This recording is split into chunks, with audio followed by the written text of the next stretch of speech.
Distinguidos oyentes, reciban un cordial saludo de parte de su servidora Aileen y de Berenice. Les damos la bienvenida a este espacio de análisis y debate, en donde vamos a abordar un tema de trascendente importancia en la historia de México, el cual es la posrevolución mexicana.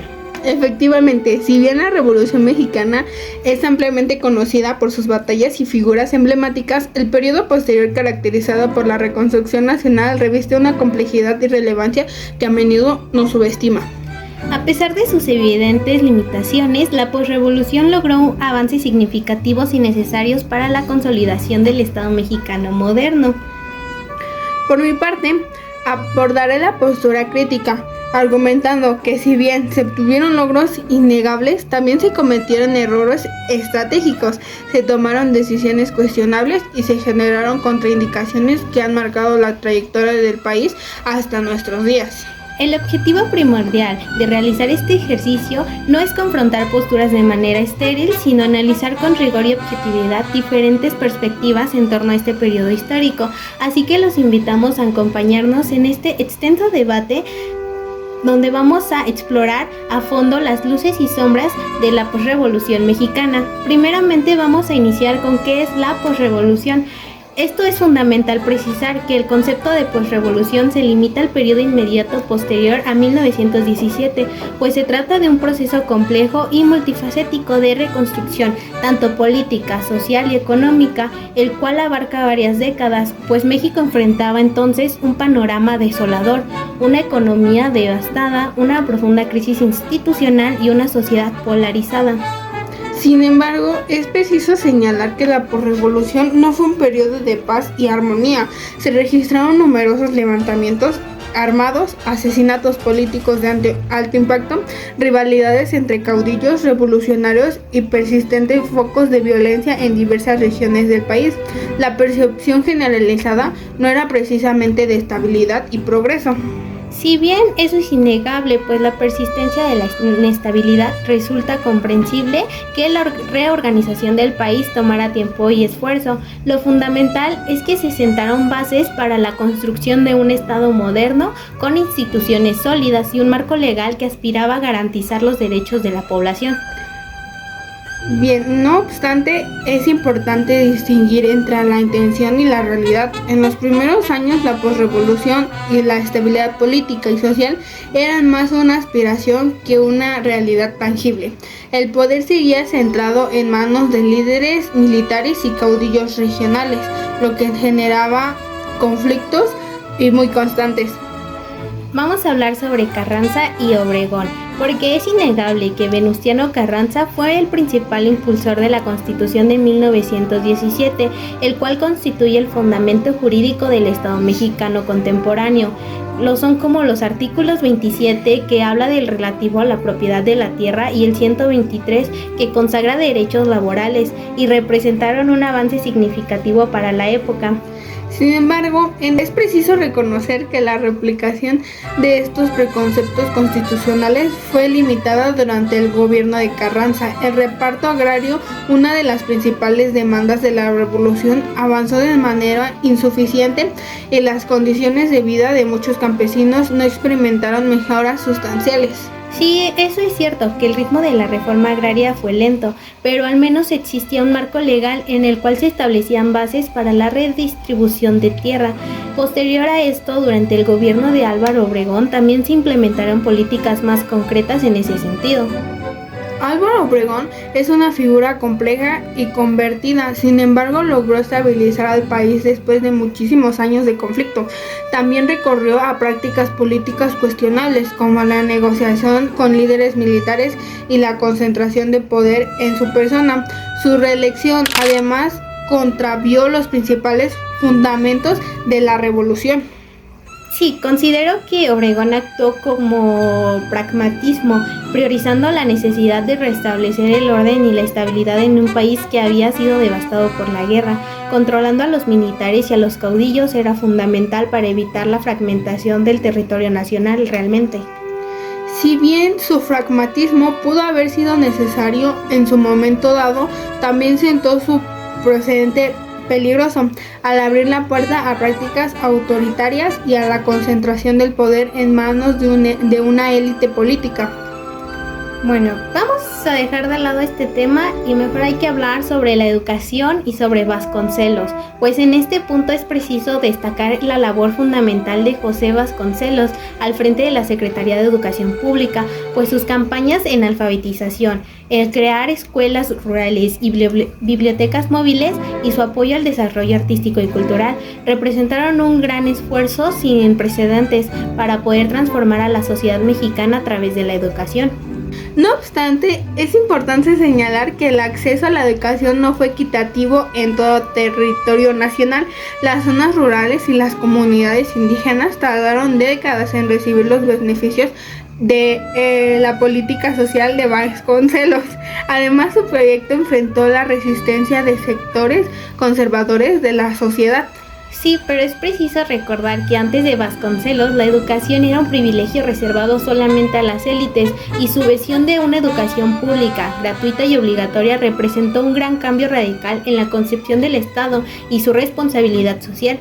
Sin embargo, también es importante reconocer que Vasconcelos utilizó la educación como un instrumento para promover su identidad nacional, que respondía a los intereses del Estado. Su proyecto educativo, si bien transformador, no estuvo exento de su dimensión política. En este contexto surgió también un movimiento muralista, el cual buscaba educar al pueblo a través de imágenes y narrativas históricas plasmadas en los muros de edificios públicos. El muralismo se convirtió en una poderosa herramienta de difusión cultural y de construcción de la identidad nacional. Ok, sí, en este punto coincido completamente. El muralismo fue una de las expresiones artísticas más significativas de la posrevolución y su legado perdura hasta hoy en nuestros días. Exacto, pero cambiemos un poco el tema y vayamos al campo y la reforma agraria, pues la principal demanda de la Revolución Mexicana fue la restitución de la tierra de los campesinos que habían sido despojados de propiedades durante el Porfiriato. Si bien la reforma agraria tardó en concretarse, el gobierno de Lázaro Cárdenas impulsó una redistribución masiva de la tierra, fortaleciendo el sistema ejidal y brindando a los campesinos la oportunidad de trabajar tierra de manera colectiva. Sin embargo, es preciso señalar que antes del gobierno de Cárdenas, la reforma agraria avanzó a un ritmo muy lento. Muchos campesinos continuaron viviendo en condiciones de pobreza y explotación. Además, los ejidos carecían de la infraestructura y financiamiento necesarios para ser productivos. Pero el gobierno de Cárdenas implementó políticas de apoyo al campesinado, impulsó la creación de cooperativas y facilitó el acceso a créditos y tecnología. El objetivo de él era lograr una verdadera justicia social en el campo, así superando desigualdades heredadas del Porfiriato. Si bien es innegable el compromiso de Cárdenas con la causa campesina, es importante señalar que los gobiernos posrevolucionarios priorizaron la estabilidad política y el crecimiento económico por encima de la justicia social en el campo.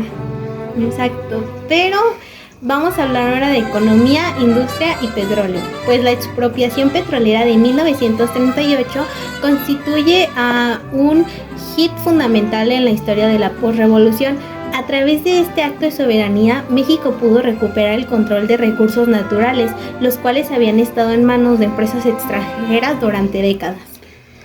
No obstante, es preciso que recordemos que antes de la expropiación, la economía mexicana era sumamente dependiente del exterior. El país enfrentaba una crisis económica que era muy recurrente, la devaluación de la moneda y altos niveles de pobreza.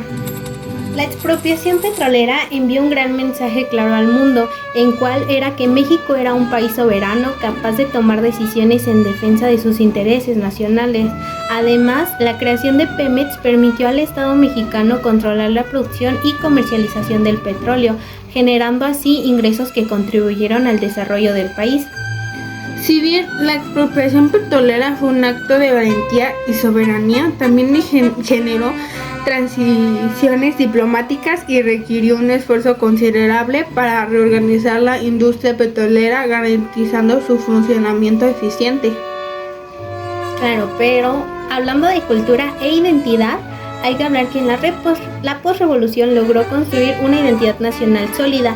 en el cual se utilizaba el arte y cultura como herramienta de cohesión social. El muralismo, la literatura, música y otras expresiones artísticas contribuyeron a fortalecer el sentido de pertenencia y el orgullo nacional. Sin embargo, es importante señalar que la promoción de la cultura y el arte también fue utilizada como una estrategia política para que el gobierno promoviera una imagen idealizada de la sociedad mexicana.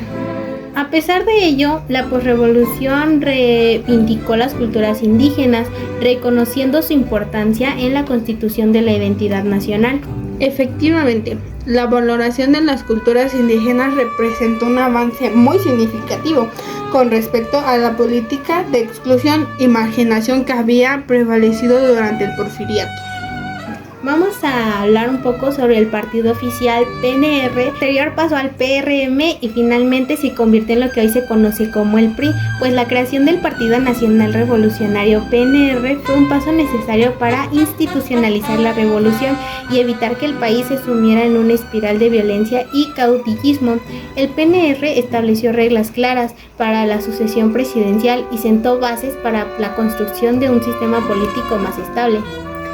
Sin embargo, la creación del PNR también dio origen a un sistema político caracterizado por el control del poder por parte de un partido.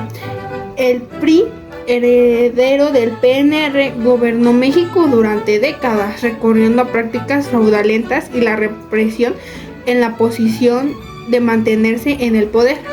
A pesar de esas limitaciones, el sistema político instaurado por el PNR logró garantizar una estabilidad y un orden en el país que había sufrido décadas de conflicto y desorden. Si bien la estabilidad política es un valor importante, no puede justificarse a costa de la democracia y el respeto a los derechos humanos. Hablando de derechos humanos, pasemos a eso, derechos sociales y trabajo, pues durante la posrevolución se reconocieron importantes derechos sociales y laborales, como lo son la jornada de 8 horas, salario mínimo, libertad de asociación sindical y un acceso a la seguridad social. Sin embargo, muchos de los sindicatos estuvieron controlados por el gobierno y sus líderes, conocidos como charros, priorizando sus intereses políticos por encima de la defensa de los derechos de los trabajadores. A pesar de esas limitaciones, el reconocimiento de los derechos sociales y laborales representó un gran avance significativo por la lucha de la justicia social en México. Efectivamente, sentó las bases para la construcción de un estado de bienestar que, bien imperfecto, contribuyó a mejorar las condiciones de vida de la clase trabajadora. Bueno, pues en conclusión, yo considero que la posrevolución transformó a México de manera profunda y duradera, a pesar de sus limitaciones y contradicciones. Sentó bases para la construcción de un Estado mexicano moderno. Y bien, por mi parte, yo sostengo que la posrevolución generó tantos avances como retrocesos. Si bien se lograron importantes conquistas sociales, también se consolidó un sistema político autoritario y excluyente.